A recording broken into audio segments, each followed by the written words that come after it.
Jika terjadi perubahan regulasi, Honda selalu condong memilih untuk membuat motor yang benar-benar baru. Sementara Yamaha lebih memilih untuk melakukan pembaharuan terhadap motor yang mereka pakai. Strategi ini sudah terlihat sejak era 60-an, di mana pada saat itu, pabrikan Jepang sedang naik daunnya di ajang Grand Prix. Honda yang memang berambisi sangat kuat untuk mendobrak batasan performa motor balap, dating dengan berbagai seri motor 4 tak legendaris yang punya spesifikasi gila dan eksotis. Yamaha yang awalnya hanya mengincar kelas kecil, memberikan perlawanan lewat mesin 2 tak racikan mereka yang bisa tebar ancaman. Terlihat begitu ada regulasi yang mengganjal atau performa yang dirasa kurang, divisi balap Honda yang waktu itu dipimpin langsung oleh Soichiro Honda, tidak segan-segan menciptakan motor baru yang punya performa luar biasa. Budget memang dari dulu menjadi keunggulan Honda. Maklum, seri moped Super Cup mereka laris manis di Jepang. Yamaha yang memang secara budget tidak bisa menyamai Honda, memilih pendekatan yang bisa sedikit lebih hemat, namun tetap bisa menghasilkan performa maksimal. Hal ini bisa kita lihat bertahan sampai dengan sekarang di era MotoGP. Di tengah gempuran bertubi-tubi dari Ducati dan pabrikan Eropa, Dorna dan FIM sengaja membuat regulasi konsesi baru agar Yamaha dan Honda bisa mengejar ketertinggalan. Meskipun hasilnya saat ini masih nihil, tidak ada salahnya kita melihat bagaimana perbedaan strategi ini berdampak pada performa Yamaha dan Honda saat ini. Masuk ke strategi upgrade yang diterapkan oleh Yamaha. Strategi ini memungkinkan Yamaha untuk terus berkompetisi dengan budget yang lebih hemat daripada harus membuat platform baru. Hal ini sudah lama Yamaha lakukan bahkan sejak masih di era 500cc 2 tak. Kita bisa melihat bahwa kalau tidak perlu-perlu amat, Yamaha itu tidak akan merubah platform motor mereka. Dari YZR 500 OW20 1971 sampai YZR 500 OWL09 2002. Yamaha tetap mempertahankan garis besar filosofi motor dari versi awal hingga terakhirnya. Perubahan besar hanya terjadi sekali, yakni pada musim 1980. Yamaha YZR 500 Inline 4 bertahan dari musim 1974 sampai 1979, di mana kalau bukan karena masalah kelebaran mesin inline pada musim 1980, Yamaha mungkin tidak akan mengembangkan YZR 500 versi mesin V4. Sama halnya dengan YZR M1 sekarang di MotoGP. Sejak 2002, Yamaha terus menggunakan M1 dengan pembaharuan mengikuti batasan-batasan regulasi. M1 yang punya mesin inline 4 itu setidaknya sudah melewati 3 era MotoGP yang berbeda, yakni era 990cc, 800cc, dan 1000cc. Sejak 2004, basis mesin M1 tidak pernah berubah, yakni menggunakan inline 4 crossplane firing order, yang secara teori bisa meniru putaran tenaga mesin V4. Yamaha hanya melakukan penyesuaian dan pembaharuan performa sesuai dengan regulasi baru yang berlaku. Dampak baik dari strategi ini selain budget yang lebih hemat adalah Yamaha bisa lebih konsisten mempertahankan nilai lebih dan karakteristik motor. Sehingga pembalap yang mengendarai Yamaha dapat dengan mudah beradaptasi dengan motor baru tanpa waktu yang lama. Salah satu alasan mengapa Honda bisa menerapkan strategi New Regulation New Bike, ya karena secara budget, Honda menjadi pabrikan dengan budget terbesar. Bahkan, sejak awal keikutsertaan mereka di Grand Prix pada tahun 1959, Honda sudah all out mengalokasikan budget mereka untuk membuat motor balap terbaik di dunia. Terlihat di era 60-an, Honda itu bisa membuat beberapa motor dalam satu musim yang sama untuk mengejar kemenangan. Motor debut Honda di Grand Prix yakni RC142 yang diturunkan di kelas GP125 punya teknologi yang tidak biasa pada kelasnya. Mesinnya sudah bersilinder ganda, bobotnya hanya 87 kg, dan raungan mesinnya hingga 13.000 rpm. Performa yang gila untuk motor 125cc tahun 1959. Honda juga menjadi pabrikan yang tidak gentar melawan kedatangan mesin 2 tak pada era 60-an. Maka dari itu lahir motor-motor ekstrim seperti RC162 4 silinder 250cc, RC144 Hybrid, sampai RC166 6 silinder 500cc yang performanya di luar nalar. Sewaktu Honda kembali ke GP pada tahun 1979 setelah mundur di akhir 1967. Strategi gila Honda ini kembali terlihat. Awalnya Honda mengembangkan NR500 bermesin 4 tak super canggih untuk melawan jagoan 2 tak Yamaha dan Suzuki yang waktu itu sudah jadi penguasa lintasan. NR500 gagal pada 1981, Honda mulai mengembangkan NS500 2 tak yang punya teknologi yang sederhana.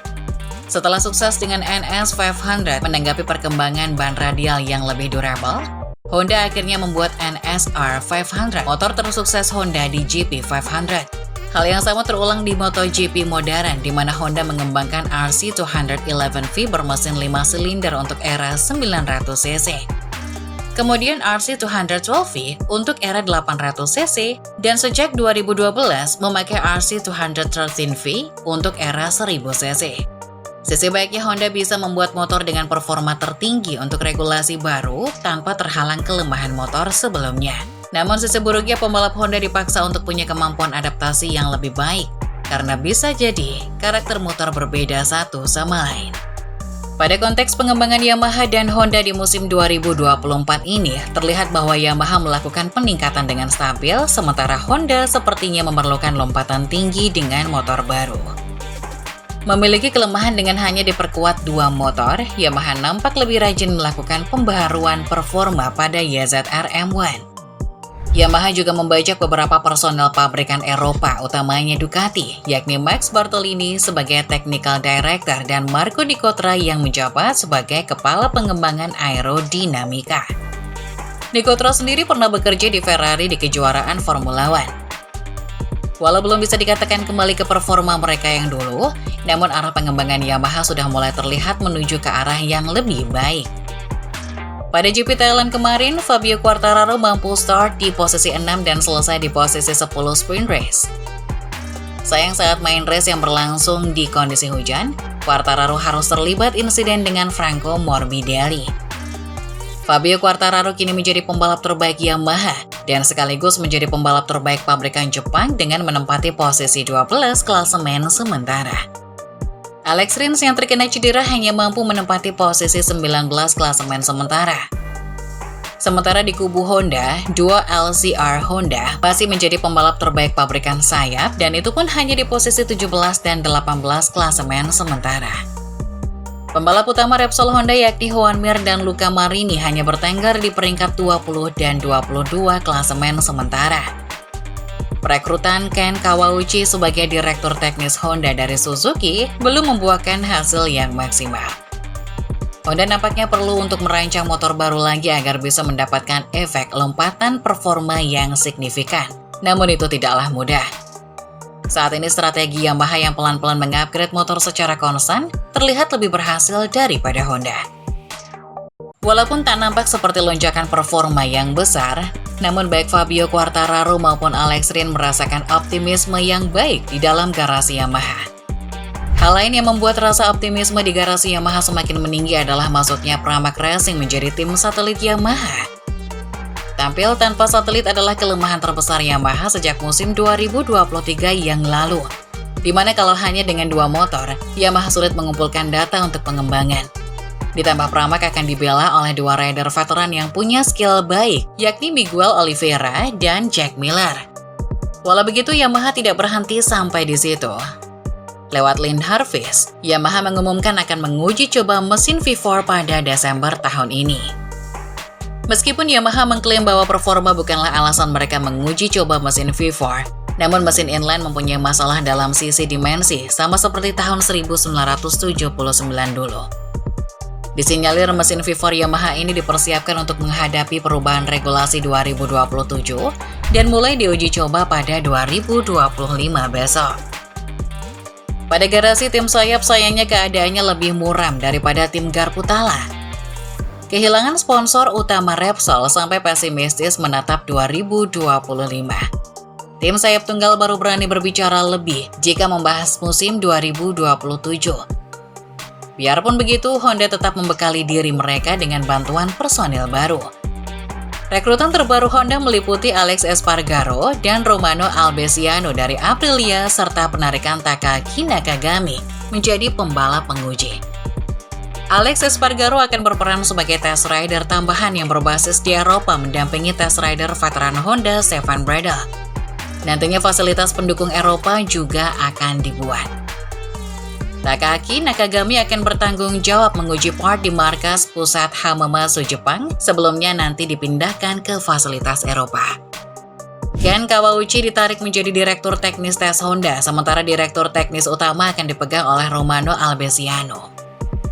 Kelemahan Honda dibandingkan dengan Yamaha memang terletak pada efektivitas komunikasi. Yamaha baru saja membangun fasilitas penunjang di Eropa, punya progres yang lebih baik, karena komunikasi yang terjadi berjalan lebih baik tanpa halangan jarak antara Eropa dan Jepang. Sementara komunikasi dari benua biru ke Jepang tentu memakan lebih banyak proses dan dapat saja membuat komunikasi tidak efektif karena salah pengertian. Honda membuat langkah yang tepat jika mencoba mengeropakan diri. Mentalitas tim Jepang yang sebelumnya percaya diri dengan kemampuan in-house mereka, kini harus mau lebih terbuka dengan perubahan yang terjadi. Romano Albesiano adalah kemenangan telak Honda pada 2024 ini, karena Albesiano selama bertahun-tahun mengembangkan Aprilia sampai bisa kompetitif seperti sekarang ini. Aprilia bahkan jadi satu-satunya pabrikan non-Ducati yang sanggup memetik kemenangan musim 2024 ini. Walaupun masih tampak runyam di barisan belakang, nyatanya memang Yamaha dan Honda tetap membuat progres yang bagus. Hanya saja Ducati juga terus berprogres. Namun layaknya Ducati yang 10 tahun yang lalu sulit mendapati podium, Honda dan Yamaha juga pasti bisa untuk kembali membalap di barisan depan seperti dulu lagi. Yamaha dengan strategi progressive steady-nya, dan Honda dengan all-new platform, all-new bike-nya, mana yang lebih dulu bangkit, itu yang akan menjadi cerita menarik.